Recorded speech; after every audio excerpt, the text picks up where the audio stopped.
chance to sit down with me. Tell me a little bit about the 5th District of Virginia. 5th District is central and south side of Virginia, and it's a massive area. It's 22 different counties and municipalities. And while it does start in Charlottesville and Albemarle, much of it is area that's been hit incredibly hard by the global economy. Which is once the area that drove the Virginia economy, textiles, furniture, tobacco farmers, some of the best in the world. And we got walloped in all 3 areas in the 80s and 90s. Massive job losses. So this is a classic area where really both parties in Washington have left the working class and middle class behind and haven't provided that kind of a response to how to get jobs. Do you want to give a little bit of history on Virgil Goode and kind of his candidacy, previous to the 90s and his party switch over, kind of how he's changed and what you think has been, how our representation in Washington has changed over the last 10 to 20 years, and then what you think you bring to the table moving forward? Well, I'll let Congressman Goode define himself, but I think it's fair to say from what I hear all over the district that he spent many years in the state legislature sticking up for the little guy, and really something happened when he got to Washington. I don't know quite what it is, that he started voting much more with the corporate interests and not with the interests of working with Virginia families. But I'll let you figure out from him why he made that switch. He did switch from being a Democrat to a Republican. And this is a district that's very independent. For Governor Kane and Governor Warner, 2 amazingly successful Democratic governors here, and originally elected him as a Democrat. So it's a district that looks at the person and looks at what they produce. And I think people just haven't seen a whole lot of results. How does your organizing reflect that in the district? Well, I believe in people-powered politics, and part of that is about netroots, and part of that is about grassroots. And in a district this large, we simply can't knock on every door, but we can get out into communities. So we've already opened up 3 regional offices, Danville, Franklin County, Charlottesville, to start covering this area. We're doing something modeled on the old Freedom Summers called the Common Good Summer, where we're trying to recruit over a dozen students from the community colleges and colleges in the district to go out and do voter registration and education throughout the summer. So we're going to do it through good old-fashioned hard work, just for more and more hours to get out. So if people want to come and help, what is the best way for them to get involved? Well, you can certainly come to the website, perrielloforcongress.com, and you can call us down at our office and just let us know. We want people volunteering right away, knocking on doors, write letters to the editor, the whole bit. Now, what I keep hearing is that the 5th District is a Republican district and that there's no chance a Democrat can win a congressional seat in this district. Do you think that your campaign has a shot? Not only do we think it has a shot, and I'm not the most objective about that, but the National Party has made us one of the top target races in the country. They look objectively at 435 races and decide which ones are worth following. They've said this is one of the ones we can win, we can flip this seat.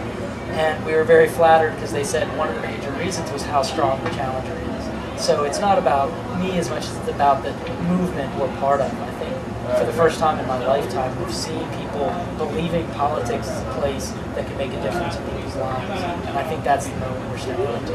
And if I'm not mistaken, that's been in your personal career, you have really made your name as someone who's after results, who is a good negotiator, who can bring people to the table and hash out a compromise that works for everybody.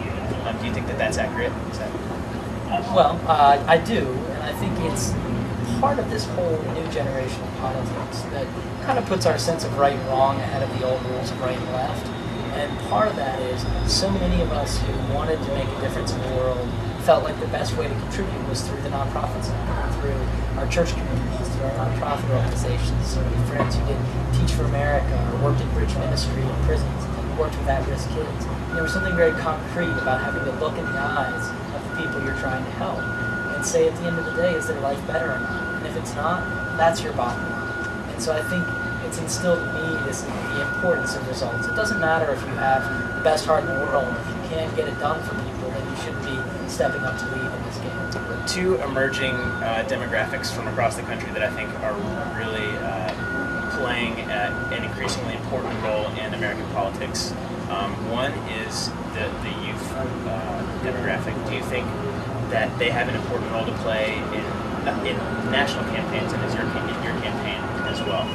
I think young people have a tremendous role to play. I mean, right now, I believe the average portion of the national debt that each child carries is $30,000. And that's probably matched by the amount of student loans most people have coming out of college. So I think there's a tremendous amount at stake for the younger generation. And I think, too, what's interesting is that the younger voters are coming in not caring about party, they're caring about results. So this is an election where you're seeing a new kind of candidate come in, not the traditional corporate lawyer type, but the folks who really been in the community, who've gotten their hands dirty trying to make a difference. And it gives people a sense that, hey, maybe these folks are serious about what they're saying, and it's not just a bunch of slogans. The second one, and I think more reflective of your personal history, is the faith community. What role do you see them playing in your campaign? Well, I think faith voters, let's face it, the vast majority of Americans in every district are people of faith.